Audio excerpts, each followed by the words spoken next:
नाज़रीन welcome back. Programme चल रहा है आईना, और जैसे कि मैं पहले भी 2 दफ़ा अर्ज़ कर चुका हूँ कि आज इस प्रोग्राम आईना में हमारे साथ हैं जनाब पीर सैयद मोहम्मद अली रज़ा बुखारी।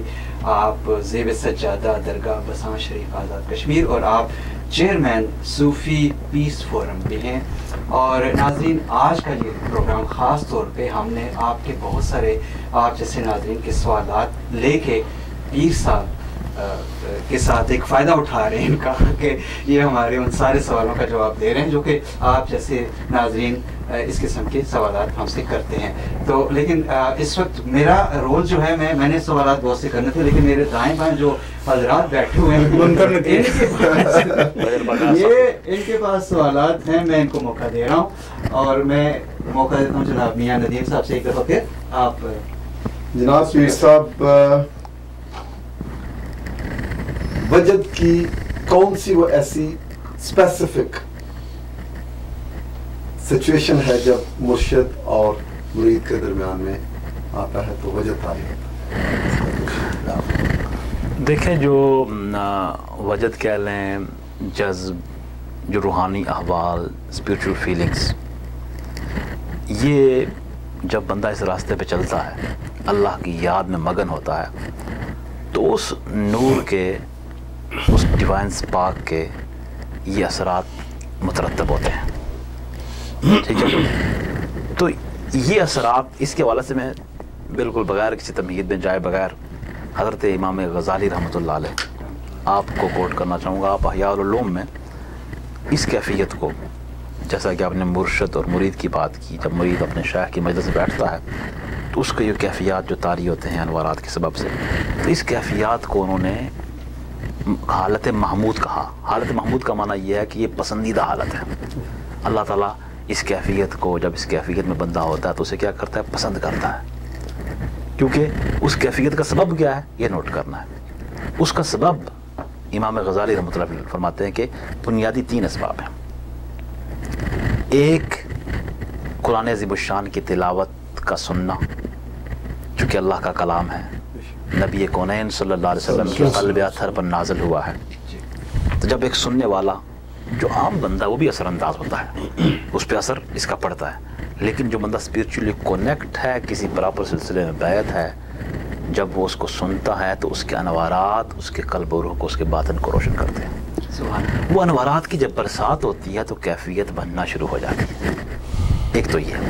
दूसरा, आप फरमाते हैं कि नबी कौनैन आका रहमत सल्लल्लाहु अलैहि वसल्लम के औसाफ का बयान, हुज़ूर पाक सल्लल्लाहु अलैहि वसल्लम की शान, नबी पाक सल्लल्लाहु अलैहि वसल्लम का हुस्न, उसका तज़किरा, चेहरा वद्दुहा का तज़किरा, ज़ुल्फ़ वल्लैल का तज़किरा, चश्मे माज़ाक़ का तज़किरा, अलम नशरा के सीना अक़दस का तज़किरा, सरापा रसूल का तज़किरा, हुस्न रसूल का तज़किरा, जमाल रसूल का तज़किरा और जमाल आलम ताब का तज़किरा। जब वो मुबारक ज़िक्र होता है जो मदाह सरा नातख़्वानी की सूरत में वो तज़किरा करते हैं तो आशिक मचल उठते हैं। बेशक। तो एक तो वो उस मुबारक ज़िक्र को जब आप छेड़ेंगे, आम बंदे पर भी असर होगा उसका रूहानी असर, और जो स्पिरिचुअली कनेक्ट बंदा है उस पर जो असर होगा वो ज़रा डिफरेंट होगा। वो चूँकि स्पिरिचुअली कनेक्ट है, लिंक अप है, वो अनवरात को अपने अंदर जज्ब करता है। जब नूर को जज्ब करता है तो हलचल मचना शुरू हो जाती है, कैफियत बनती है। और तीसरी बात आप फरमाते हैं इमाम गज़ाली रहमतुल्लाह अलैह के तासीर तवज्जो, अल्लाह ताला के जो नेक बंदे हैं, अल्लाह के जो वली और दोस्त हैं, जो मुर्शिद कामिल हैं, उनके पास जब बंदा बैठता है तो चूँकि वो रंग में रंगे होते हैं, चूँकि वो नूर में अनवारात को अपने अंदर जज्ब किए होते हैं, और चूँकि वो उन रास्तों को चले होते हैं और मसाफ़तों को तय किए होते हैं, तो जब वो उनसे बैठ के मजलिस और संगत में आता है, जिस मजलिस की अहमियत को हज़रत रूमी ने बयान फरमाया कि यक ज़माना सोहबत बाउलिया बेहतरज 100 साल तात बेरिया, कि अल्लाह के वली के पास एक लम्हा के लिए बैठ जाना ये 100 साल बेरिया इबादत से बेहतर है। क्यों बेहतर है? कि ये रमज़ शनास है, ये मंजिल आशना है, ये मारफत के उन समंदरों को अबूर कर चुका है। जब इसके पास बैठोगे तो इमाम गज़ाली फरमाते हैं कि तासीर तवज्जो, जो अल्लाह के वली की तवज्जो की तासीर है, जब उसकी निगाह फैज़ उठती है, वो निगाह फैज़ अनवारात की बरसात का सबब बनती है। وہ نگاہ فیض اللہ کی رحمتوں کی موسلادھار بارشوں کے برسنے کا سبب ہوتی ہے. اس نگاہ فیض سے بھی ایک عام بندہ بھی فیض یاب ہوتا ہے، لیکن جو اسپرچولی کنیکٹ ہے، جو مرید ہے، جو رابطے میں ہے، مرشد کے تعلق میں ہے اور اس طریقے میں آ چکا ہے، تو اس کو بطور خاص وہ انوارات منتقل ہوتے ہیں اور اس کے باطن میں ہلچل پیدا کرنا شروع کر دیتے ہیں. تو اب اس کیفیت کو صوفیاء نے اپنے اپنے انداز میں بیان کیا. بابا بلے شاہ صاحب رحمۃ اللہ علیہ نے اس کو ناچنا کہا. وہ کہتا میں کو نچ کے یار مناون دے. اور حضرت امیر خسرو نے اس کو رقص بسمل کہا، تڑپنا. نمی دانم چی منزل بود شب جائے کہ من بودم، باہر سو رقص بسمل بود شب جائے کہ من بودم. میں شب کہاں تھا، رات کہاں تھا، میں نہیں جانتا، لیکن مجھے اتنی خبر ہے کہ میں جدھر دیکھ رہا تھا لوگ تڑپ رہے تھے، مچل رہے تھے، ماہیے بے آب کی طرح تڑپ رہے تھے، رقص کنا تھے. اور اس محفل کا منظر بیان کرتے ہیں کہ خدا خود میرے مجلس بود، اندر لا مکان خسرو محمد شم میں محفل بود شب جائے کہ من بودم.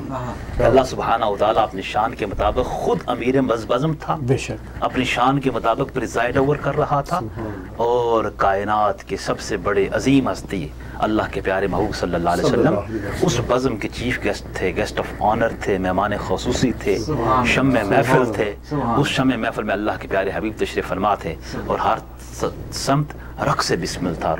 لوگ رقص کنا تھے، مچل رہے تھے، تڑپ رہے تھے.